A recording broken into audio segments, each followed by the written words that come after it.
My name is Vanessa Mitchell. I'm 34, and I'm watching my marriage dissolve like sugar in hot coffee, quickly, inevitably, and with a certain bittersweetness. It's been 3 weeks since James packed his bags and walked out our front door. 3 weeks of silence, punctuated only by terse text messages about practical matters. 3 weeks of me oscillating between righteous indignation and gut-wrenching regret.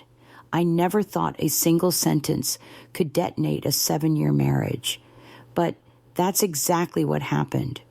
Maybe if you had Daniel's ambition, we wouldn't be living paycheck to paycheck. Daniel, my ex, the successful entrepreneur who still occasionally likes my social media posts despite how badly things ended between us. The man who, unlike James, never had to check the bank account before booking a vacation. The moment those words left my mouth, something changed in James's eyes. It wasn't anger. I've seen his anger before. This was something worse. It was like watching a light switch off, leaving nothing but shadow.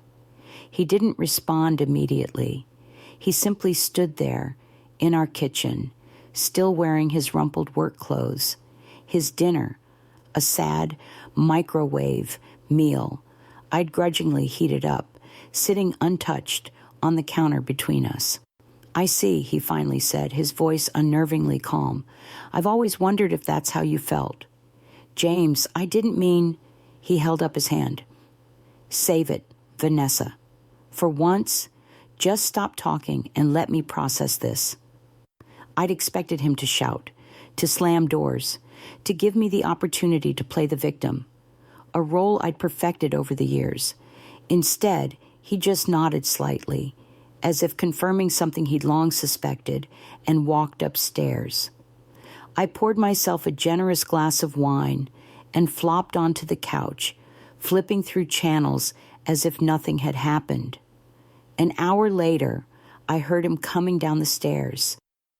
I didn't look up until I saw the suitcase in my peripheral vision. "What are you doing?" I asked, trying to sound nonchalant despite the sudden hammering in my chest. "Taking some time to think," He saw replied, adjusting his grip on the handle. "Don't worry, I've left my credit card in the drawer. Wouldn't want you to have to learn how to pay the bills."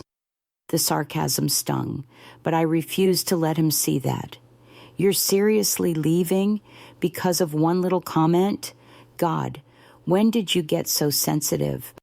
James laughed, but there was no humor in it. "One comment?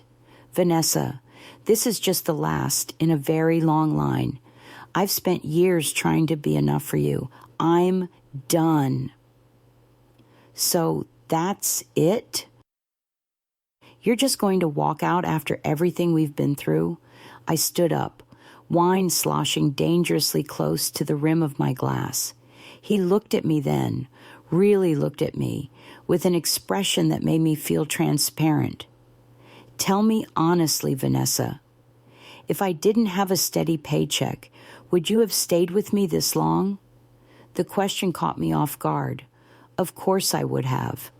Wouldn't I?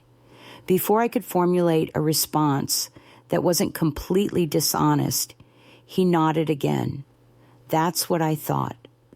And then he was gone, the sound of his car engine fading into the night, leaving me alone with my wine and my thoughts, neither of which were particularly good company. I didn't call him that night. Pride, that old familiar demon, whispered that he would come back on his own. He always had before, after our arguments. By morning, I told myself, he would realize he was overreacting. But morning came, and the house remained silent. No apologetic text, no call, nothing. By the third day, anxiety had begun to replace my indignation. I tried calling, but it went straight to voicemail. I sent texts that started with anger, real mature ghosting me like this, and gradually transformed into something approaching contrition. Please just let me know you're okay. When he finally responded on day 5, it was with a clinical message about bills and mail forwarding. He was staying at an Airbnb, he said, and would let me know when he was ready to talk. If he was ready. That's when the panic really set in. It's strange how you can take something for granted until it's suddenly at risk. James had always been my safety net, my constant. Not the most exciting man, perhaps, but reliable, steady, the kind of man who remembered birthdays and changed the oil in my car without being asked. The kind of man who looked at me like I was extraordinary, even when I was at my most ordinary. And I had repaid that devotion with what exactly? Complaints about his modest teacher salary, eye rolls when he talked about his students' progress, constant comparisons to men who had more money but less character. The empty house seemed to echo with all the things I should have said to him over the years. Thank you. I appreciate you. I'm lucky to have you. Instead, I had let him believe that he was the lucky one to have me, that he should be grateful I had chosen him with his sensible car and his grading papers at the kitchen table until midnight, over men with more glamorous lives. When he finally agreed to meet me for coffee after 2 weeks of separation, I barely recognized him. It wasn't that his appearance had changed dramatically, though he did look thinner, the angles of his face more pronounced, but rather that he carried himself differently. There was a new distance in his eyes, a guardedness that had never been there before. I've been doing a lot of thinking, he said, after we had exchanged awkward pleasantries. Me too, I replied quickly. James, I'm so sorry about what I said. I didn't mean it. He studied me for a moment. The problem is, Vanessa, I think you did mean it. Maybe not consciously, but somewhere deep down, that's how you feel. That's not fair, I protested. You can't tell me what I think or feel. No, but I can observe your patterns. For 7 years, I've watched you measure me against other men and find me wanting. I've listened to you sigh when I talk about my work, as if teaching is somehow less important than making money. I've noticed how you light up around my more successful friends, how you insert yourself into their conversations while tuning out mine. Each observation felt like a small cut, precise, and painfully accurate. You told me once, back when we were dating, that what you loved about me was my passion, he continued. You said it was refreshing after being with Daniel, who only cared about status and money. Somewhere along the way, you started wanting exactly what you claimed to have left behind. I wanted to argue, to defend myself, but the words died in my throat. He wasn't wrong. I've accepted a position at a school in Seattle, he said, delivering the news like a doctor diagnosing a terminal illness. It's a fresh start for me. The semester begins next month. Seattle. My voice sounded small, even to my own ears, but that's across the country. That's kind of the point. So you're just going to throw away 7 years of marriage, just like that. For the first time, I saw a flash of the old James, the one who cared, who felt things deeply. It's not just like that, Vanessa.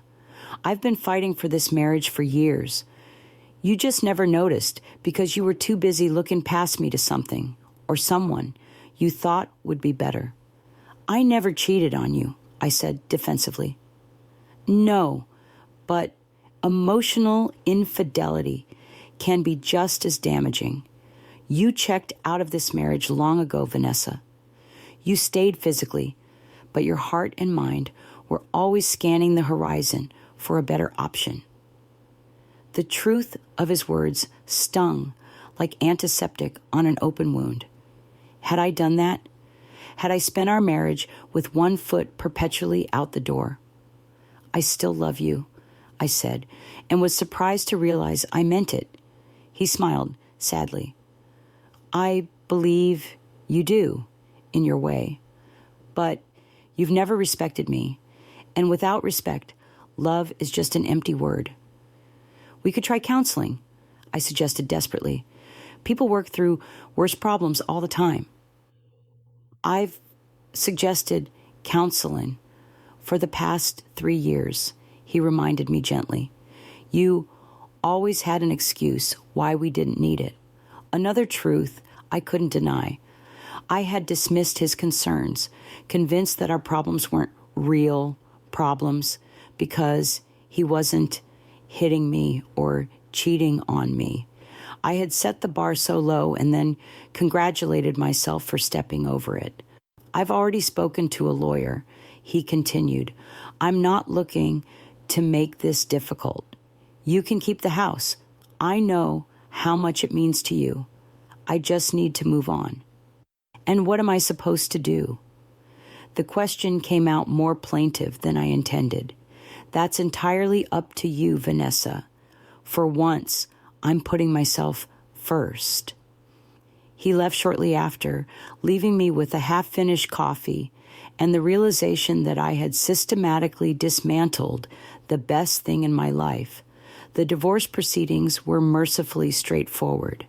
James was, as in all things, fair and reasonable. Too reasonable, if I'm being honest. I almost wished he would fight with me, demand more, give me the opportunity to play the wronged wife. But he remained maddeningly composed throughout, never raising his voice, never making accusations. It was, in many ways, like watching someone I had once known intimately transform into a polite stranger. The day we signed the final papers, I broke down. Not in the lawyer's office. I maintained my composure there, matching James's calm demeanor, but afterward, alone in my car in the parking garage. You did this, I told my reflection in the rearview mirror, mascara creating dark rivers down my cheeks. You had someone who loved you, really loved you, and you treated him like he was dispensable. The truth, when finally acknowledged, was both simple and devastating. I had spent so much time looking for something better that I had failed to recognize the value of what I already had. In the months that followed, I learned several painful lessons. First, that a house is just a building when there's no one to share it with. Second, that my so-called friends were more interested in collecting gossip about my failed marriage than offering support. And third, that finding a job after years of voluntary unemployment was humiliatingly difficult. I ended up working as a receptionist at a real estate office, making barely enough to cover the mortgage James had generously continued to help with until I got on my feet. The irony wasn't lost on me. I had once looked down on James's career choice, and now I was making less than half his salary. 6 months after he moved to Seattle, I saw on social media that he was dating someone. Her name was Elena, a fellow teacher with kind eyes and a warm smile. In their photos together, James looked happy, not the performative happiness we had projected in our carefully curated vacation pictures, but a genuine contentment that made my chest ache. I closed the browser window and poured myself a glass of wine, a habit I had been trying to break without much success. Then, on impulse, I reopened my laptop and clicked on James's profile again. I hope she knows how lucky she is, I typed, then deleted it, too bitter. You look happy. I'm glad, I tried instead. Better, but still not quite right. Finally, I settled on simple honesty. You deserved better than what I gave you. I'm sorry. It took losing you to realize that. I hit send before I could second guess myself, then closed my laptop and walked away, not expecting a response. To my surprise, he replied the next day, "Thank you for saying that. I hope you find what you're looking for, Vanessa." It was more closure than I deserved and less than I wanted. But it was something real, which was more than I could say for much of our marriage. That night, I stood in front of the bathroom mirror for a long time, really looking at myself, not checking my makeup or searching for wrinkles, but trying to see what James had seen, both the woman he had fallen in love with and the one he had ultimately left. Time to grow up, I told my reflection. Time to stop waiting for someone else to make your life worthwhile. The next day, I enrolled in a community college course, the first step toward a degree in business administration. I joined a support group for divorced women. I started therapy, despite having told James for years that therapy was for people who can't solve their own problems. It turns out I was exactly that kind of person. Recovery isn't linear, as my therapist likes to remind me. There are days when I still fall into old patterns, scanning dating apps for men with impressive jobs and expensive watches. There are nights when I drink too much wine and compose emails to James that I never send. There are moments when self-pity threatens to drown me. Poor Vanessa, left all alone, starting over in her mid-30s. But there are also days when I catch a glimpse of someone new emerging from the wreckage of my marriage, someone more self-aware, more humble, more authentic, someone who might eventually be worthy of the kind of love I so carelessly discarded. James and Elena got engaged last month. I found out through a mutual friend, not social media. I had finally done the healthy thing and stopped following his accounts. My first reaction was a sharp pain, like pressing on a bruise I thought had healed. My second was a surprising sense of genuineness I didn't expect from myself. He deserves happiness. He always did. As for me, I'm still figuring out what I deserve and what I'm willing to work for. The house is on the market. It's too big for one person and too full of memories I'm trying to outgrow. I've been promoted at work, a small victory that feels significant precisely because I earned it entirely on my own. Sometimes, late at night, I wonder if I'll ever have another chance at love, or if my punishment for taking it for granted is to live the rest of my life without it. But those thoughts are becoming less frequent, replaced by a growing sense that regardless of whether I find another partner, I need to become the kind of person who doesn't require one to feel complete. Last week, I ran into Daniel, the ex I had so unwisely thrown in James's face that fateful night. He looked the same. Expensive suit, confident smile, luxury watch gleaming on his wrist. He suggested drinks for old time's sake. 2 years ago, I would have said yes without hesitation.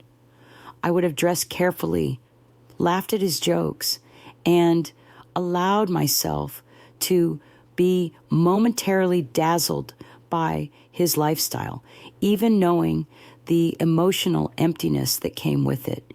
Instead, I smiled politely and told him I had other plans, because the truth is, I finally do.